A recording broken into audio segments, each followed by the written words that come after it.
Ito ay isang abandonadong hotel na nakita namin sa Google Map at i-explore natin ito ngayong araw.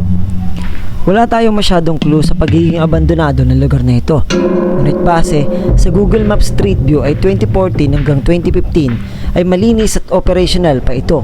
At taong 2019 ay dumaan ito sa isang renovation at hanggang ngayong taong 2024 ay naiwan na ang mga scaffolding at mga unfinished na parte ng hotel. Pagpasok ko sa loob ay tumambad sa akin ng gusaling tinabunan na ng mga halaman at kitang-kita kung paano ito inaangkin ng kalikasan. Hindi namin alam kung sino at ano ang makakasalumuha namin sa loob nito. Kaya para makasigurado kami ay sumisigaw ako ng tao po. Tao po!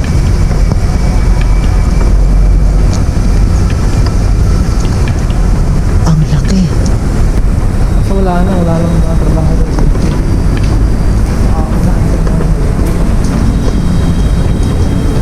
Napansin ko na meron ng mga graffiti sa mga pader nito. At nang makita ko ang spray paint ay mas lalong lumakas ang aking paniniwala na meron ng mga pumupunta rito. Nasa likod pala kami ng lawa. May nang ilog na malaki. Ang laki ng hotel na to. Baka alam ko renovate. Renovate to.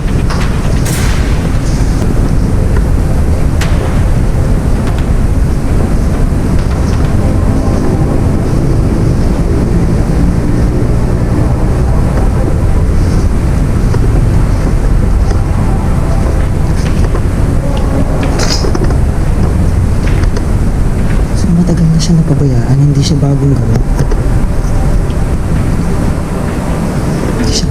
Explorers.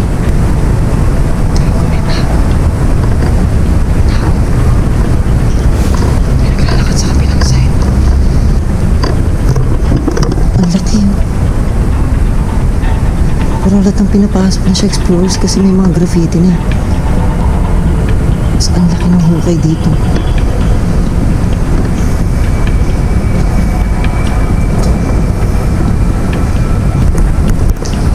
Diba parang i-remodel dapat siya? Ilalim.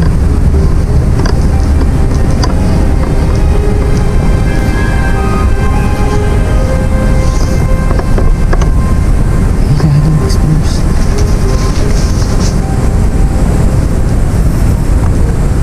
Ano to? Ganda ng spot dito.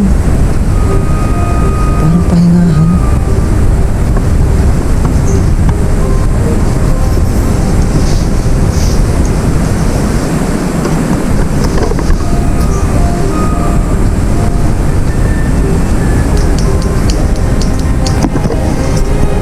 Ano to? Di ko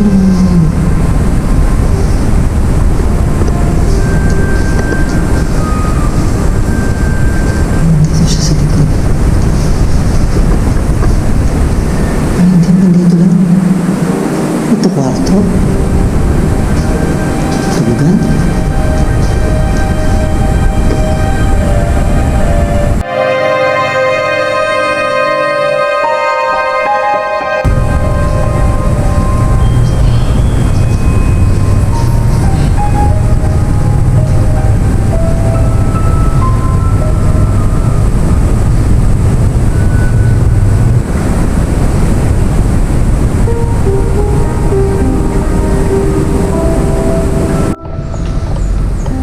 So, punta naman tayo dito sa nakita kong structure kanina. Nandun dito.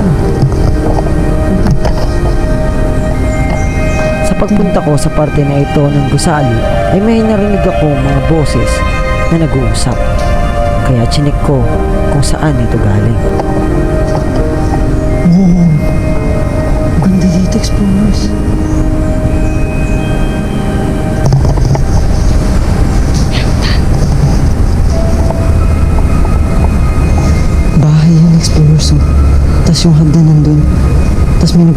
Sa patuloy kong pag-iikot sa abandonadong hotel na ito, ay hindi pa rin maalis sa isip ko ang posibilidad na may tao sa loob nito.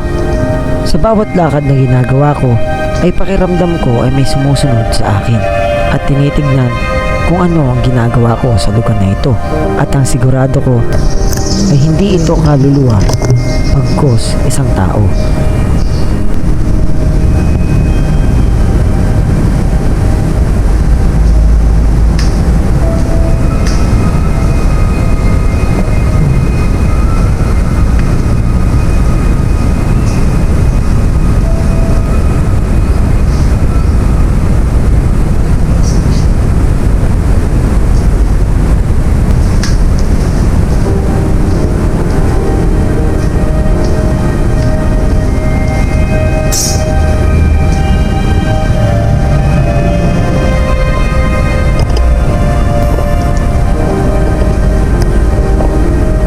Ito mga rooms to.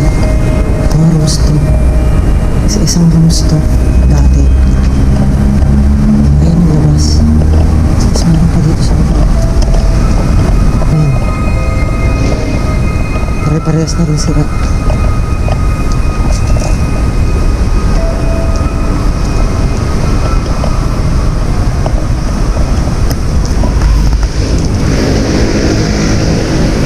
Na magkasama-sama ulit kami ay napagdesisyonan na naming bumaba para makita ang bandang likod ng abandonadong hotel na may magandang view at mapuntahan ang swimming pool na nasa bandang harap ng gusali. Ngunit sa pagbaba namin ay dito na mas lalong lalakas ang pakiramdam namin na may sumusunod sa amin. Ganda! Ganda pre ah!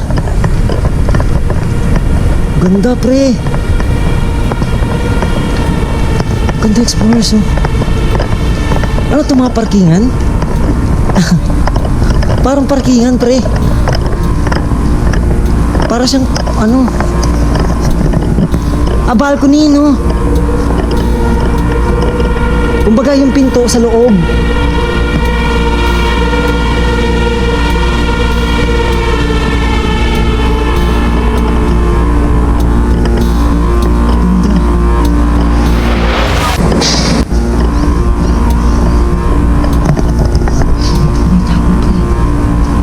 Pre, ano ba kayo?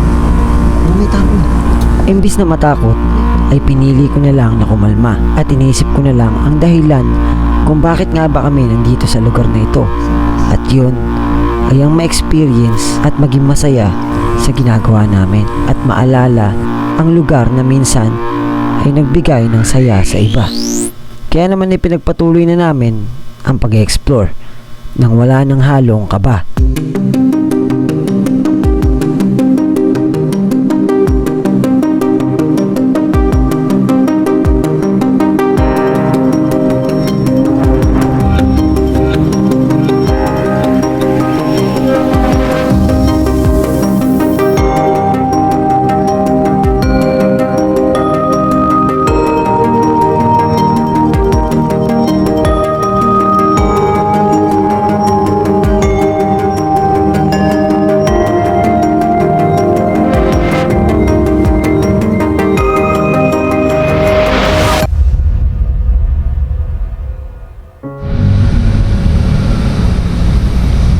Ito hindi natin alam. Ay, ito yung ano, parang sa power sa loob. Ito yung sa power dati pre. Mga nagpa nga dito. Uy, ito yung power dati.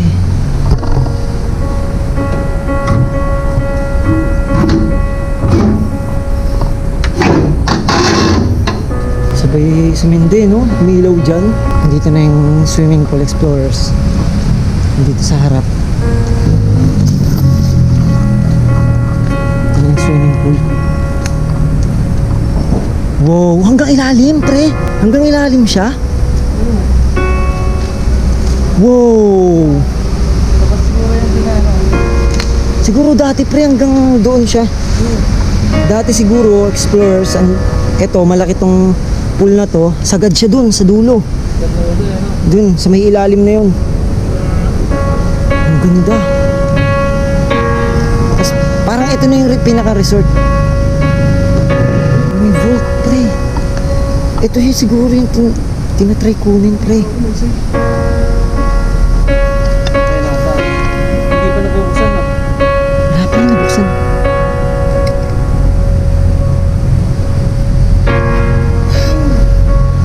Tanda? Tanda? Safe to. Andito lang siya sa labas. Hindi ko alam kung anong laman yan. Malamang may mga nag-try ng kunin to yung loob nito pero hindi nila makuha.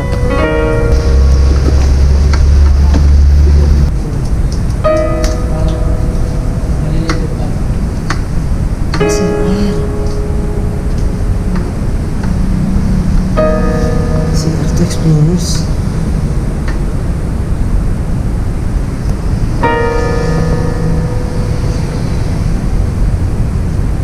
Di mabuksan. Di mabuksan.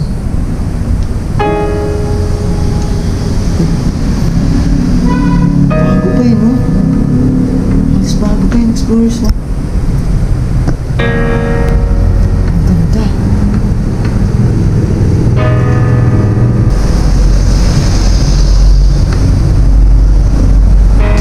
Ang laki ng pako. Sira na yung ano. Dahil siyempre sa tagal ng panahon, nanay. Nailaw ka pala eh. Ano to? Ano? Recorded yun. Oo. Ito pala. Supplement to diet. Masok na yun. Gusto yung wish pa rin niya. Okay na doon. Ay, sige. Pre, tignan mo, may isang kwarto dito. Oo nga eh. Baka dyan yung wish niya. Wala. Nakalaki siya eh. Kasi may, oo nga no, CR to. Oo. Tapos shower dyan. Shower dito. Wala yung sound dito. Wala. Wala, dito lang siya. Dito lang. Sa panghuling kwarto na ating papasukin ay dito natin makikita ang mga posibleng clue kung kailan nga ba inabandona at huling operational ang lugar dahil sa mga nagkalat na mga libro at mga records ng mga dating permit ng lugar na ito.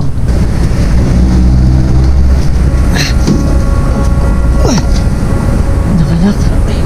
Nakalak. Business permit to.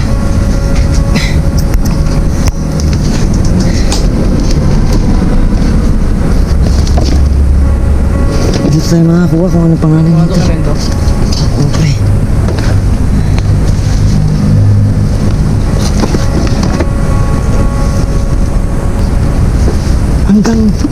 Hanggang 2008 yung pinakahuli na permit nila, pre.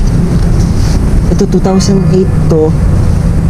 Ito lang yung pinaka nakikita ko. Hindi pa natin alam kung ano yung nandito sa loob. Yung 2008, ayan yung mga permit nila. Ito naman 2005. Resolution to.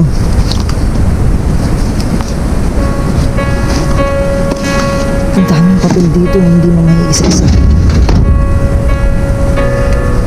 Wala na. At least meron tayong alam kung ano ba yung ano na itong lugar na to. May mga marriage contract. Ito mga clearance at saka ano, ito 2006 pa to kung ibabaliktad natin. 2006 pa yung nakalagay. At ang dami pang mga libro dito na pwedeng basahin pero wala na tayong alam kung anong pangalan ng hotel na to eh.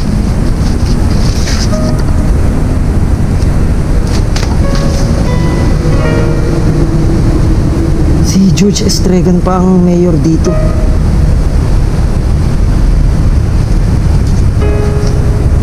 Ang panahon na yan. Yung pinakaano natin 2006 at 2008 ano pa siya? Operational pa siya ng mga panahon na yun. Pero ngayon hindi na, no? Ito.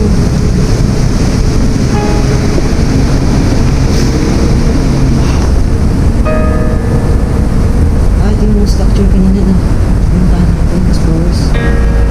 Ito yun, doon tayo galing sa taas. Doon tayo galing sa castle. Ito siya. Nakasira rin. Sa pag-explore ko sa lugar na ito, ay magkahalong takot at lungkot ang aking nadama. Dahil sa mga lugar na abandonado gaya ng hotel na ito, ay hindi ko alam kung sino at ano ang aking makakasalamuha sa loob nito. Ngunit mas nananaig naman sa akin ang masilayan ang lugar gaya nito na naging parte ng buhay ng mga naging masaya sa loob nito.